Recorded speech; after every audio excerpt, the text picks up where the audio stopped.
ሰላም ጤና ይስጥልን ውድ በአገር ውስጥና በውጭ የምትገኙ ቤተሰቦቻችን ከገበታ ሚዲያ የዕለቱን አበይ ዜናዎችንና ትኩስ መረጃዎችን ይዘንላችሁ ቀርበናል። አብራችሁን ቆዩ። በቅድሚያም ዋና ዋናዎቹን ኢሳያስ አፈወርቂ እንደ ኒኮላስ ማዱሮ የዘመቻ ሰብ ጉዳይ አይቀሬ ሆኗል። ኤርትራ የኢትዮጵያን ርስት በውዴታ የማትመልስ ከሆነ በግዴታ ለመቀበል ዝግጅቱ ተጠናቋል። መከላከያ ለልዩ ዘመቻ ያዘጋጀውን ስፔሻል ፎርስ ሲያስመረቅ አሰብን ያካተተ የቀድሞውን የኢትዮጵያን ካርታ ይፋ አድርጓል።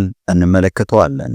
በሌላ መረጃም ራሽያ ጀቶች ወደ ኢትዮጵያ ሊጎርፉ ነው። ሩሲያን ጨምሮ የአምስት ሀገራት አየር ኃይሎች የሚሳተፉበት ትርኢት በቢሾፍቱ ሰማይ ስር ሊደረግ መሆኑ ታውቋል። ይህ ለአስመራ የሚያስተላልፈው መልእክት ግልጽ ነውም ተብሏል። ከዚሁ ጋር በተያያዘ ኢትዮጵያን ጨምሮ የብሬክስ ሀገራት የባህር ኃይል የጋራ ልምምድ ሊያደርጉ ነው። በሚቀጥለው ሳምንት የሚከናወነውን ይህ ልምምድ የሚደረገው በደቡብ አፍሪካ የባህር ክልል ውስጥ ሲሆን ልምምዱን የምትመራው ደግሞ ቻይና ናት ተብሏል። ይዘነዋል።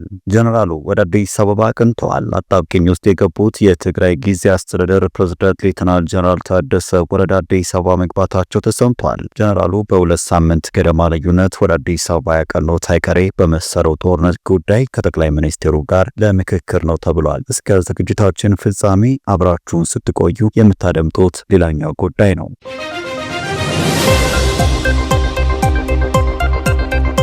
ቻናሉን ሰብስክራይብ፣ ቪዲዮ ላይክ በማድረግ እስከ ፍጻሜው አብራችሁ እንድትቆዩ በአክብሮት እንጠይቃለን። ወደ ቀዳሚ ጉዳያችን ስናልፍ ኢሳያስ አፈወርቂ እንደ ኒኮላስ ማዱሮ የዘመቻ አሰብ ጉዳይ አይቀሬ ሆነዋል። ኤርትራ የኢትዮጵያን ርስት በውዴታ የማትመልስ ከሆነ በግዴታ ለመቀበል ዝግጅቱ ተጠናቋል። መከላከያ ለልዩ ዘመቻ ያዘጋጀውን ስፔሻል ፎርስ ያስመረቅ አሰብን ያካተተ የቀድሞውን የኢትዮጵያ ካርታ ይፋ አድርጓል። ከሰሞኑ የባህር በር ለማግኘት ትውልዱ ዝግጁ ይሁን ሲሉ ሜጀር ጀነራል ተሾመ ገመቹ መናገራቸውም የሚታወስ ነው። ትናንት መከላከያ ያስመረቀው ልዩ ተልዕኮ ኃይልም አሰብን ከተቻለ በውድ ካልሆነ ግን በግድ ለመመለስ የሚያስችል ነው ተብሏል። ኢሳያስ አፈወርቂ ኢትዮጵያን ከባህር በር ከልክሎ በመኖር ድርቅናው የሚጸና ከሆነ አሜሪካ ኒኮላስ ማዱሮን ከቬኔዙዌላ ቤተ መንግስቱ አንጠልጥላ እንደወሰደችው ኢትዮጵያም ሽማግሌውን ከአስመራ አንጠልጥላ ማምጣቷ አይቀሬ ይመስላል። በሌላ በኩል የራሽያ ተዋጊ ጀቶች ወደ ኢትዮጵያ ሊጎርፉ ነው። ሩሲያን ጨምሮ የአምስት ሀገራት አየር ኃይሎች የሚሳተፉበት ትርኢት በቢሾፍቱ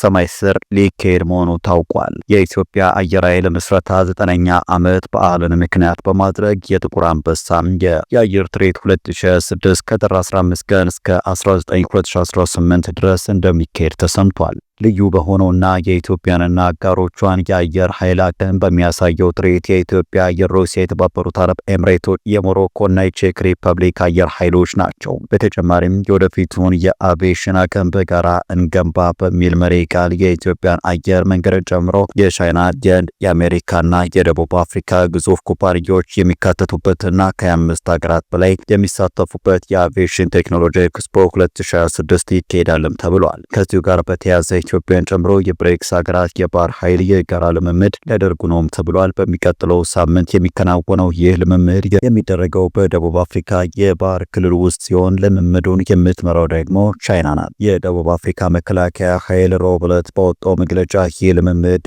ዌል ፎር ፒስ 2026 የሚል መጠሪያ እንደተሰጠው ገልጾ ከብሬክስ የተውጣጡ የባህር ኃይሎችን ለጋራ የባህር ኃይል የባህር ደህንነት ስራዎችና ለተቀናጀ የተግባር ልምምድ እንደሚያስባስብ አስረድተዋል። መከላከያው እንዳስታወቀው ይህ ልምምድ የሚካሄደው ከጃንዋሪ 9 እስከ 16 ባሉት ቀናት ውስጥም ነው። የደቡብ አፍሪካ መከላከያ ኃይል በልምምዱ ላይ የሚሳተፉት ሀገራት እነማን እንደሆኑ በዝርዝር ባይገልጽም አንዳንድ ሚዲያዎች ግን ሩሲያና ኢራን ተሳታፊ እንደሚሆኑ በመናገር ላይ ናቸው። እንዲሁም ኢትዮጵያና ኢንዶኔዥያም የዚህ ልምምድ አካል እንደሚሆኑ እየተዘገበ ይገኛል። ከዚህ ቀደም ቻይናና ሩሲያ በደቡብ አፍሪካ ባህር ላይ 2 ጊዜ የባህር ኃይል ልምምድ ያደረጉ ሲሆን ሶስተኛውን ልምምድ በኖቬምበር ወር 2025 ለማካሄድ አቅደው ነበረ።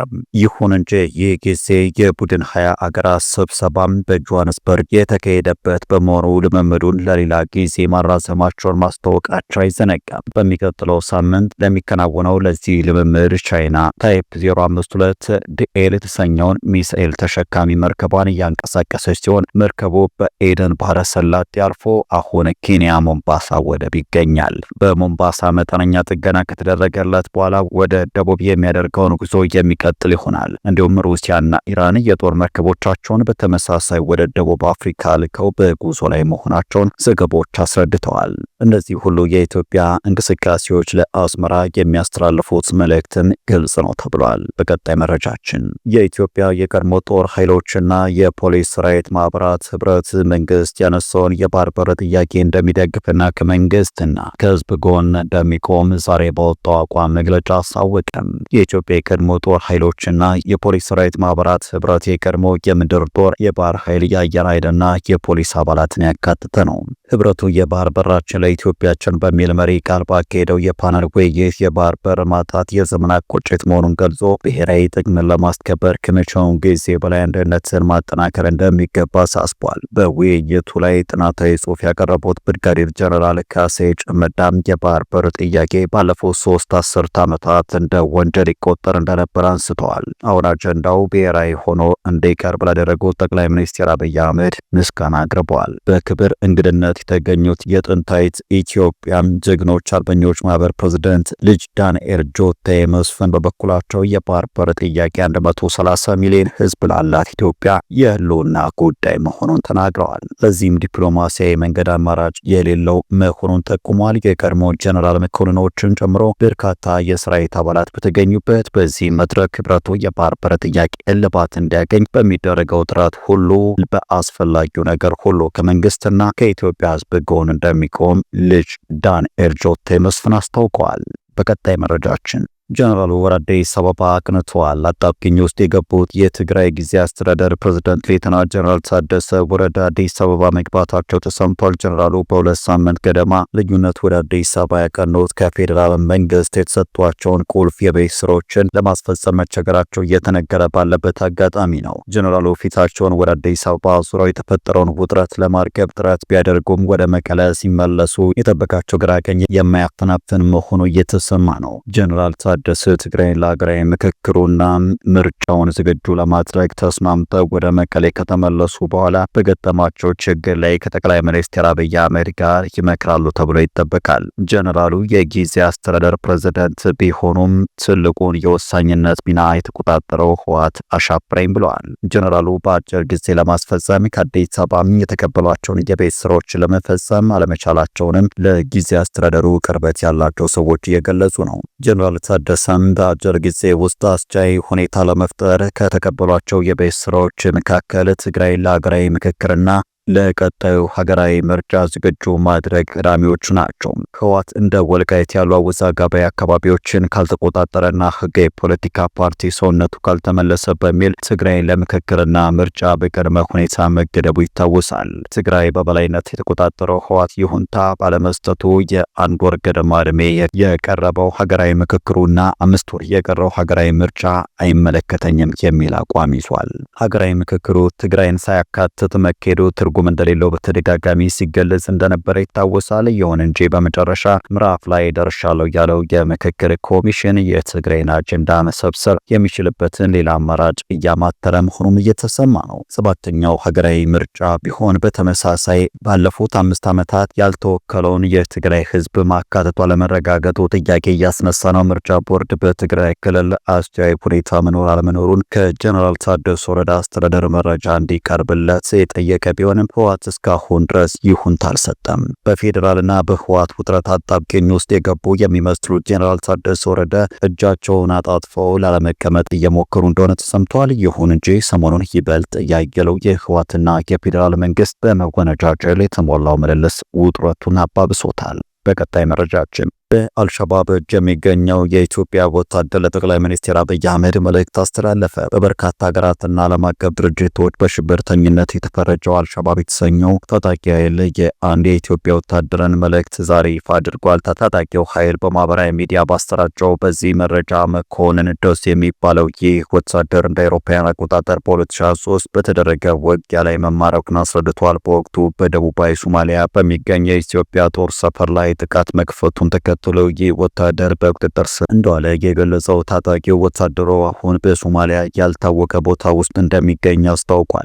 በቪዲዮ ተደግፎ በተሰራጨው በዚህ መረጃ ወታደሩ መኮንን ደሴ ለጠቅላይ ሚኒስትር አብይ አህመድ መልእክት ሲያስተላልፍም ይታያል። በመልእክቱም ጠቅላይ ሚኒስትሩና መንግስታቸው ከእስር በሚለቀቅበት መንገድ ላይ ጥረት እንዲያደርጉ ጥሪ አስተላልፏል። በተጨማሪም የኢትዮጵያ ሕዝብ ነጻ በሚወጣበት ሁኔታ ላይ ቅስቀሳ እንዲያደርግለትና አጋርነቱን እንዲያሳይ ተማጽኖም አቅርበዋል። በመጨረሻም የኢትዮጵያ መንግስት ተግባራዊ ያደረገው የውጭ ምንዛሬ ገበያ ማሻሻያ የኢትዮጵያ ብሔራዊ ባንክን ለከፍተኛ የገንዘብ ኪሳራ መዳረጉን አንድ የኦዲት ሪፖርት አረጋገጠ።